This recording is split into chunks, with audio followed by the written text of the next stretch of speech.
Arizona basketball is in first place in the Big 12. How did we get there, and what does this mean for the future?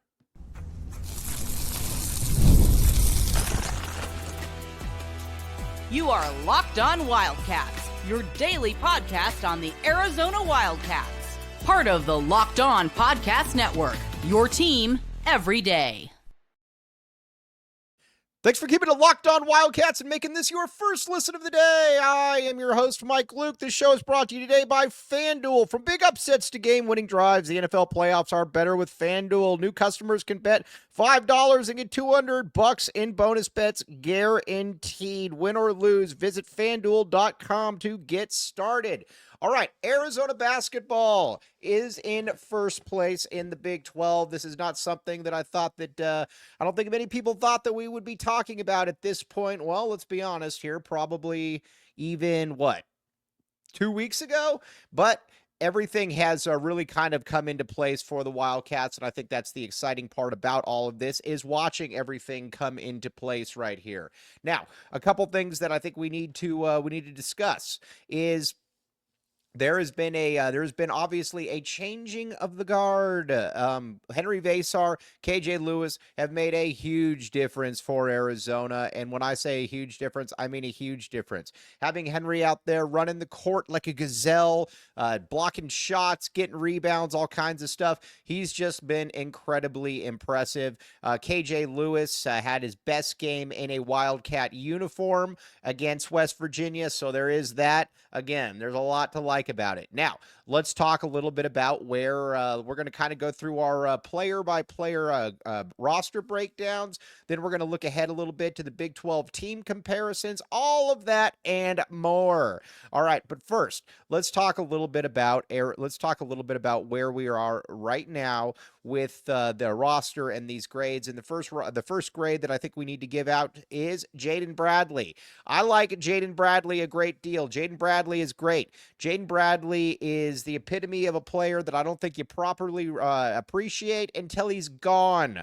But he's a pest defensively. You can pretty much chalk him up for 10 to 15 points pretty much every single game, and that's kind of where it's at with that. I mean, he has just been remarkably consistent. Not only has he been remarkably consistent, he's also been somebody that he's been able to stop drives from other teams. When other teams get up, go on those 8-0 drives, somehow Jaden Bradley just gets to the basket, gets downhill, and makes the plays happen from there. He's just able to do a lot of different things out on the basketball court, and I think that's the part that's just very reassuring about him. Jaden Bradley has a very reassuring presence. I think that's probably the best way that I could put it, a reassuring presence. And because, again, you watch him and you're like, all right, he's going to get it. So I'm giving Jaden Bradley an A. He's going to be, like I said, he's been steady all season. He's been Arizona's most consistent player from beginning to end, and he's somebody that I greatly hope is back next year because he is good. You want him back. He is good. All right, Caleb Love, I'm going to have to go with a C- here. Listen, I like Caleb Love. I'm a Caleb Love fan, but at the end of the day, it kind of is what it is with Caleb. He's not been very good at times this year, and he's been very, very inconsistent. And I think that's the part that frustrates as an Arizona fan is the inconsistency matters in which you see, because he is he's somebody that you were expecting to be an All-American this year, and he hasn't come close to that. He's had All-American games, but at this stage in the game, with Caleb that he's going to do some really good things, and he's also going to do some things that are just not good enough to win basketball games. And I got to give Tommy Lloyd a lot of credit in the previous game because he benched Caleb Love. Generally, Tommy doesn't bench guys. He just lets them play through it, whatever the case may be. We saw that last year with Boswell. We see that this year with Trey Townsend, but Caleb Love, he decided to bench, and that was a good thing because Caleb Love, he was just playing losing basketball. I mean, I hate saying it like that. I hate being that blunt about it, but he was playing losing basketball. There's no other way around it. But overall, Caleb just hasn't been what I think everybody hoped. But at the same time, you also know that he is capable of those All-American type performances. And when you're capable of an All-American type performance, you should be able to you should be able to rally some of those. Now, I will say that he's been getting to the basket a little bit more, so I give him credit on that. So there is that, but he just hasn't been that good. So I'm going to go C minus. Now, again, that's relative to expectations before the start of the season.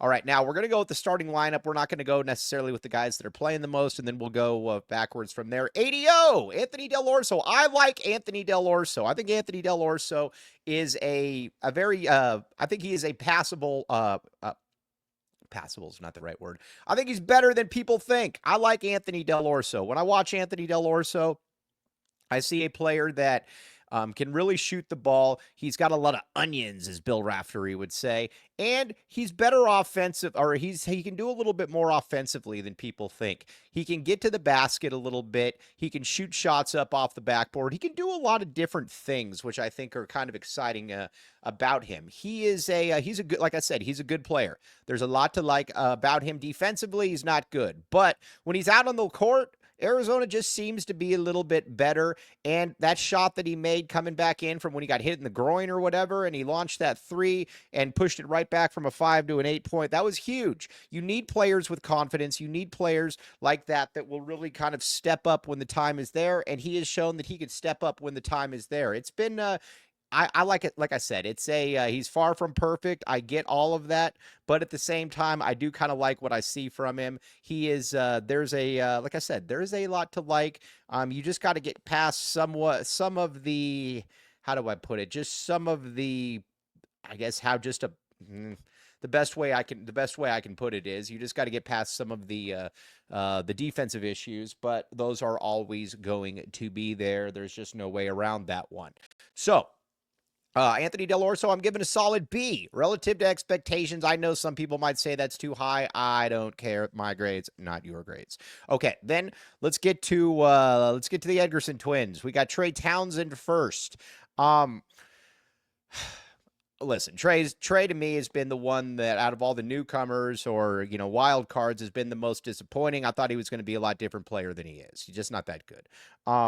My biggest complaint about Trey is that he doesn't play hard. He doesn't get rebounds. He kind of stands there. He doesn't box out, and I don't know anybody that really kind of understands what his MO is, because it just doesn't make a ton of sense. He is listen, I don't know how he got the rebounds that he did against certain teams, against your Kentuckys, against your Miamis, where he's pulling in 31 and 13, because he just doesn't appear to have that kind of motor to him. And that's where I think it's kind of, honestly, it's just a little bit frustrating. It's a little bit perplexing that this hasn't been something that has been better for him. And I think if you're Arizona, you're wishing that he would play harder, but it just kind of is what it is at this stage. You're getting a guy that is just not going to be that good when it comes to things like that, and just is what it is. So I'm going to give him a C minus, D plus. I thought, I was really hoping that he was going to be a difference maker. He's not. He's a guy that should probably play 10 to 15 minutes. If he plays 10 to 15 minutes, that's fine. But anything more than that, it's just not going to be good enough. There's going to be diminishing returns. He's just, like I said, he's just not that good. Don't know what else to say. Now, when it comes to a player like Tobe Awaka, Tobe tries hard. He's kind of the opposite of Trey Townsend, and Tobe tries hard. The problem with Tobe, again, is that Tobe's not very good. He can get some rebounds, but he can't finish at all. He has no offensive game whatsoever, literally none.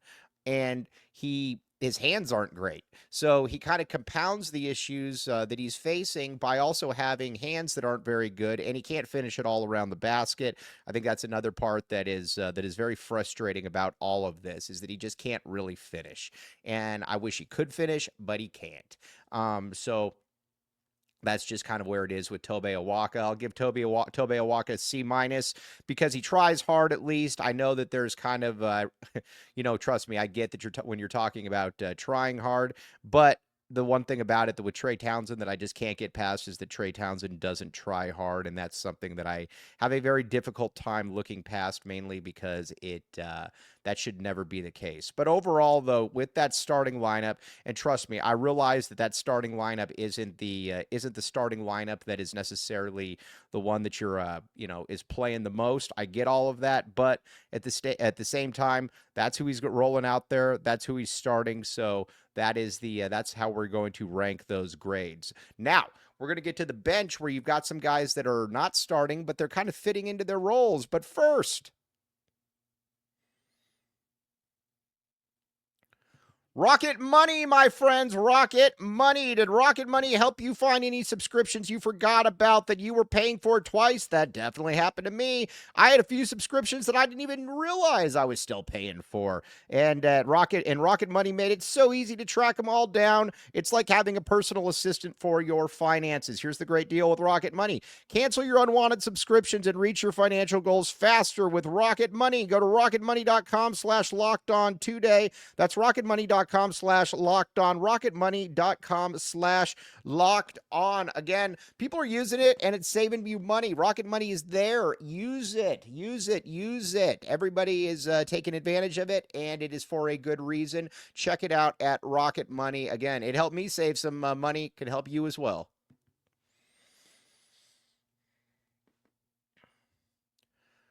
Thanks for keeping it locked on Wildcats and making this your first listen of the day. I am your host, Mike Luke. Okay, now let's talk a little bit about where we are at now when it comes to the players coming off the bench who are essentially starters at this point. First one that I want to talk about is Henry Vasar. Henry Vasar changed the season for Arizona. That's simple, really. He has been an absolute monster. The thing, too, that I think you like about Henry is with Henry, you know that he's going to block shots. He's going to be active. He's going to get rebounds, and he's just overall been a good basketball player for Arizona. Putting him into the starting lineup was huge. Putting him into the starting lineup was the starting lineup, putting him in and actually relying on him, he's been a difference maker. Now, again, it's not like he's an above-the-rim athlete, but he can play above the rim because he's long, he's got good anticipation skills, and he's a good shot blocker. Overall, Henry has been a difference maker. The other thing, too, about Henry is that when he's driving to the basket, he's taking 1 to 2 dribbles and then getting there, it's pretty cool to watch. And then he's slamming the ball, and he's done that 3 times this year so far. After 3 times, that's not a coincidence for me. That's something that is actually occurring, and you need to basically make that work as it may. But Henry, he's changed the season for Arizona. Not only has he changed the season, he's been a total difference maker for the Wildcats, and it's been exciting to watch. It's been exciting to watch him and how this is all played out because I didn't see this happening before the season, and I don't think most people saw this happening before the season. But he has been a real revelation, and the team, quite frankly, has been a lot better with him and as opposed to Krivas because he can actually move. The problem with Mount Krivas is that Mount Krivas can't move. He's very slow, whereas Henry Vasar can get up and down the court, and he's a fairly fluid guy. Watching him, though, has been it's been nice for Arizona, and I think that's something that we just gotta continue hopes because he's been a difference maker for the Wildcats. You just hope that you can continue that one. Now, so giving him an A. Now KJ Lewis a B, but is trending up. And with KJ, it's very straightforward as to why he is trending up. He is he is coming off the best game of his coming off the best game of his career. And the best game of his career, he was getting into the basket, He was finishing. He was 9 of 12 from the field, and then he also was somebody that was, he was getting his own, he was getting others involved. With KJ is a good KJ is a good passer, but at the same time, KJ's a good passer, but he also showed too that when he gets into the paint, he can do some things. And that's what I think you're hoping for if you're Arizona, is for them to continue that. If you can continue that, I think you're going to be in pretty good shape. But that's what you need. You need him to be you need him to be that dude. And you need him to really be that guy at that point. That's just kind of where it is at this point. And so KJ, I'm giving a B, but he's going. But KJ is moving up in the rotation. KJ is moving up, and it has looked very, very good during this entire process. And then the other one, Carter Bryant, giving a solid B plus. Carter, you can just tell Carter oozes NBA potential. Carter's the best NBA prospect on this team. It's just going to take Carter a little bit of time to be able to. It's just going to take Carter a little bit of time to be able to get to where he needs to be able to get to. But he's shooting the three really well. He understands basketball, and that's something I think with kids in this day and age that you can't really take for granted. He understands basketball. He understands his place, and you can tell that he just wants to play really, really well. And I think that's where it's just kind of cool watching Carter. He is but again, he is, if you can get a second year out of Carter, he's going to be an All-American, or he's going to be an All-American type. He's going to be a top 10 pick. He's not a great athlete, but he's a more than good enough athlete. Handle, shot, can basically do everything. And like I said, there's certain guys that just project as NBA players. Carter Bryant is definitely one of those guys that projects as an NBA player. Now, with somebody like so again, I'm going to give him a solid B plus. Now the other ones, Conrad Martinez. Conrad Martinez to me is interesting because I don't know why you offer scholarships to guys if they're probably never going to be good enough to really play meaningful minutes against meaningful teams. Tommy's done that a number of times so far this year or during his career. Conrad's kind of that guy. Jaden Bradley's playing 38 minutes per game and 37 minutes, whatever the case may be, and they clearly don't feel comfortable putting Conrad in. Well, if you don't feel comfortable putting him in for 5 to 6 minutes against good teams, then you probably shouldn't offer him a scholarship. That's just kind of where I'm at with that. So him and Emmanuel Steven, those are total incompletes for me. I don't really know how to rank, or I don't really know how to put those into context. Now, we are going to talk. We're going to talk a little bit now about the Big 12 and where Arizona stacks around. But first, time to hear from our sponsors.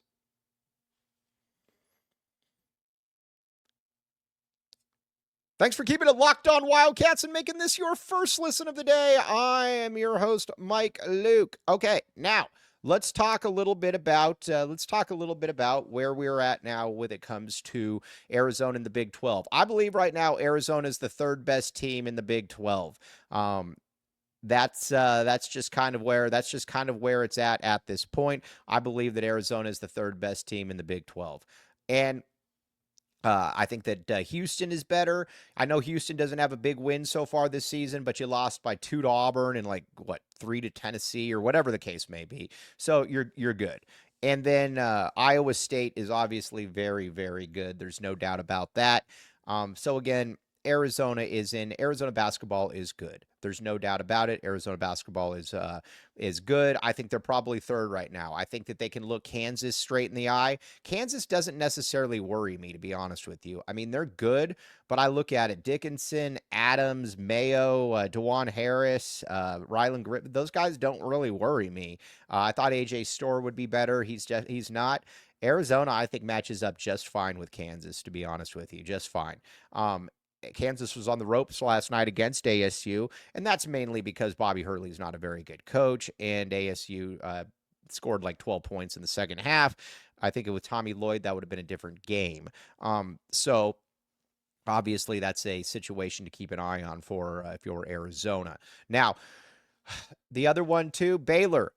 Baylor's coming to town here. Baylor, while Baylor is very, very good, Baylor's kind of dysfunctional. Baylor's the team you look at and you're like, you should probably be a little bit better than you're showing right now, Baylor, but they are not showing that. Baylor is, how do I put this? Baylor is talented. They're very talented, but Edgecombe hasn't really been. They thought Roach and Orchad Nomir, both good players, but for whatever reason, it just hasn't really clicked. They're very talented. They're going to be coming to McHale.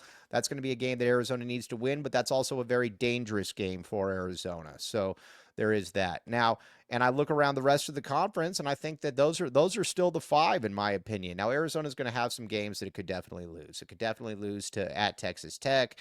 I mean, there's some other games. It's going to probably lose at Iowa State. Iowa State's fantastic. But overall, I think you're looking at this and you're like, man, Arizona stacks up pretty well with all of this. So again, not bad stuff. When it comes to the like I said, the rest of the conference, though, I don't really worry too much about it. So there is that.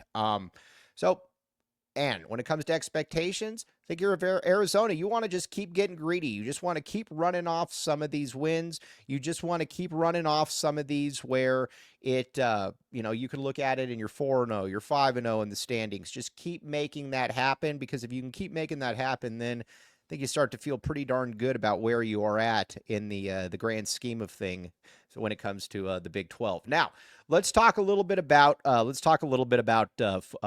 of A football before we sign off, because we are a football school as well, as everybody knows.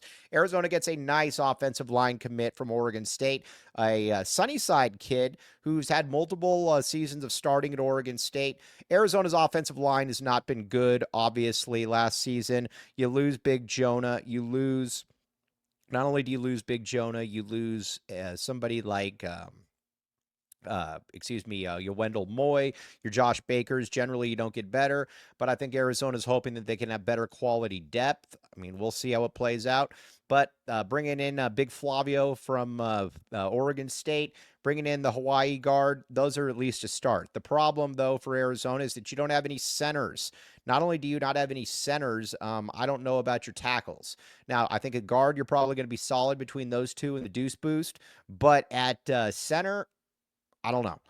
You don't really have anything. And then at the tackles, I think if Big Rhino can stay healthy, that's always a big if. But if Big Rhino can stay healthy, I think that Arizona is going to be just fine at that one spot. But then after that, I don't really know what you're looking at. Can Ty Buchanan be good? I don't know. And I think that's the question. I don't think that really anybody knows where Arizona is at with that. That's going to be a fascinating one to watch how that all plays out, because the tackles, obviously, last season, not good. Now, when it comes to now, you also got another receiver in here. So you brought in 4 receivers. This one from UT Chattanooga, caught for 900 yards in the last 3 years, 1,800 yards, 18 touchdowns. I think Arizona's got some nice options now with that wide receiver position. Chris Hudson, like him. Not only do I like Chris Hudson, I like somebody like a Luke Weissong, very good as well. I think you are also starting to look at Chris Hunter maybe taking that next step. I think that that's very, very possible. And then you also, so again, you got 4 plus Jeremiah Patterson. We cannot forget about Jeremiah Patterson. We like Jeremiah Patterson on this show, but again, Jeremiah Patterson's going to have to be able to show it, though, at some point. But overall, I think the staff, listen, there's low expectations going into the offseason, very low expectations.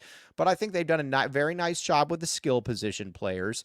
And I think on the lines, they've done a fairly nice, the lines are still a massive concern for me. With the lines, especially on the D line, I don't really know. You were hoping that you were going to be able to get the kid from UNLV. You didn't get him. But you got Trey Smith back. I don't know how good Trey Smith is, but he's okay. You need to get a lot better on the D line, and I just don't know that they have any difference makers on the D line. Danny Gonzalez is obviously going to be the defensive coordinator. That hasn't been announced yet. I don't know why, but at some point that will be announced. But overall, just not a good. You're just not good enough on the lines right now. The offensive line you've started to address a little bit, but still probably not as good as that should be. All right, now, tomorrow, we're going to be talking a lot about, we're going to be getting you ready for UCF. It's going to be a big game for Arizona. You got to be able to beat UCF.